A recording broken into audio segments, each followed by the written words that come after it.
हमने जितने वीडियोस पे डिस्कशन किया है उसमें हमने बेसिकली एक बात समझी है, ट्रेनिंग प्रोसीजर्स को समझा है, इंटरव्यू एक्सपीरियंसेस को देखा है, बहुत सारी चीज़ें देखी हैं। और आज एक बहुत ही इंपॉर्टेंट टॉपिक एड्रेस करने वाला हूँ मैं, वो है हायरार्की। कि एक ऑर्गेनाइजेशन की क्या हायरार्की होती है, अब वो चाहे कैपजेमिनी की हो, चाहे कॉग्निजेंट की हो, चाहे इन्फोसिस की हो, क्या हायरार्की होती है, किसको क्या रोल मिलता है और रोल्स किस तरह से डिवाइड होते हैं। तो बेसिकली ये बहुत इंपॉर्टेंट चीज़ है, क्योंकि हम में से हर कोई, जो भी इंसान कॉर्पोरेट में या किसी भी आईटी कंपनी में सेलेक्ट होता है, उसको ये चीज़ का ज़रूर एक छोटा सा कहते हैं ना चस्का रहता है कि यार मेरे को क्या मिलेगा, क्या मुझे सपोर्ट में डाल देंगे, क्या मुझे बीपीओ में डाल देंगे, या मेरे को डेवलपमेंट साइड मिलेगी, मुझे क्या मिलेगा। ये सारी चीज़ें समझना और जानना बहुत ज़रूरी है। तो आज के इस वीडियो में मैं इसी चीज़ के ऊपर डिस्कशन करने वाला हूँ। अगर आप इस पॉइंट को समझने में इंटरेस्टेड हैं, बने रहिएगा वीडियो के साथ। We will be right back.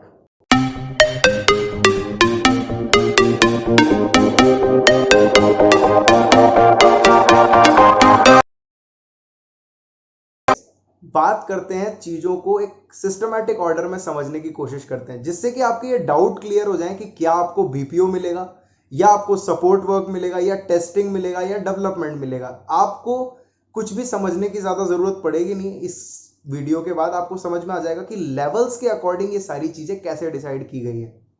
तो देखो, मैं आपको एक सिस्टमैटिक से एक एग्जांपल दे देता हूं। मान लेते हैं कि हम कोई एक ऑर्गेनाइजेशन नहीं ले रहे, हम एक जनरलाइज्ड तरह से चीजों को समझते हैं। कि जैसे मान लो कि एक ऑर्गेनाइजेशन है, अब यहाँ पे हमारे जो आज के ऑर्गेनाइजेशन है उनमें चीजें कैसे चलती हैं। जो L1 होता है वो होता है बेसिकली बीपीओ टाइप का काम। बीपीओ टाइप का काम बोले तो कस्टमर सपोर्ट टाइप का काम। जैसे कोई भी क्वेरी आई है तो क्वेरी को लेना, समझना, रिजॉल्व करना, तो वो एक तरह का टेलीफोनिक कन्वर्सेशन होता है, एक कॉल सेंटर टाइप का जॉब होता है। दैट्स कॉल्ड एज L1 और level 1। Okay, so that's one thing right now. इसके बाद आता है level 2। Level 2 means development plus support. क्या है लेवल 2 एग्जैक्टली मैं आपको समझा देता हूं इसके बारे में थोड़ा सा और। कि डेवलपमेंट का मतलब है कि कोई चीज आई है, कोई फीचर एडिशन मांगा गया है, तो आपको डेवलपमेंट भी करना है, और at the same time you will gather the requirements from the customer also. And after development, after testing of that particular feature, you will deploy the changes to the customer. तो यहाँ पे आपका customer से interaction भी है और साथ ही साथ थोड़ा सा आपका डेवलपमेंट का काम भी है।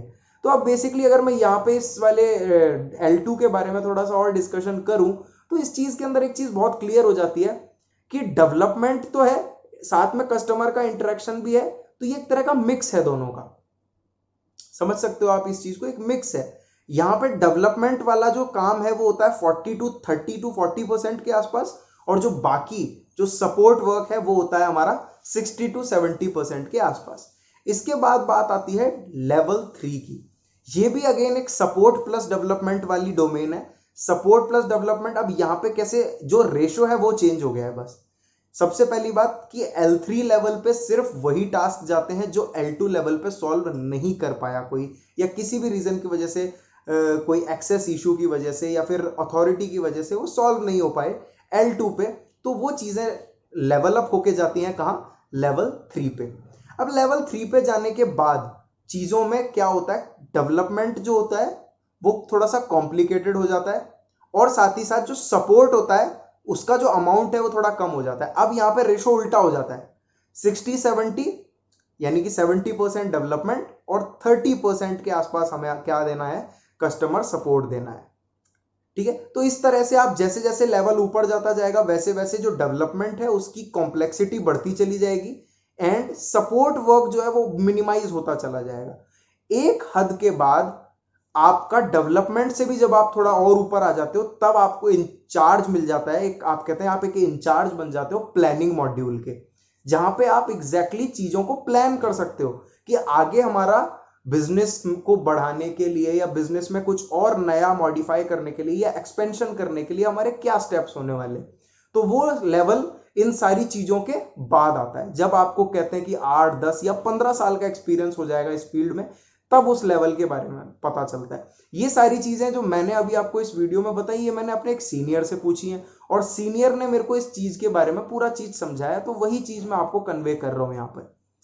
इसके अलावा अब एक छोटा सा डिस्कशन बन जाता है टेस्टिंग के ऊपर भी, क्योंकि मैंने अभी तक कितनी चीजों के ऊपर बात की, मैंने सिर्फ डेवलपमेंट और सपोर्ट दो तरह की चीजों पे बात की, अभी टेस्टिंग पे बात नहीं करी।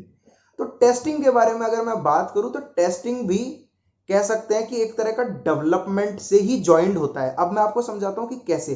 जैसे मान लो कि 100 कैंडिडेट थे रेस में, अब 100 में से मान लो 60 कैंडिडेट्स को इन्होंने डेवलपमेंट में डाल दिया at the same level, let's say the level is L2 और L3।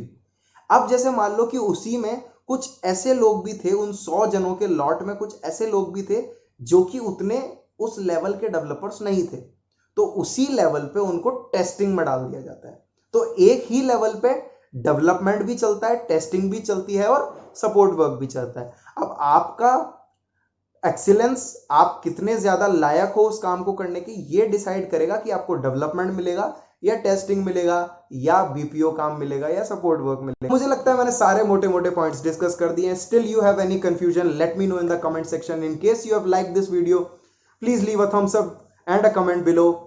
Don't forget to subscribe to my channel. See you in the next video.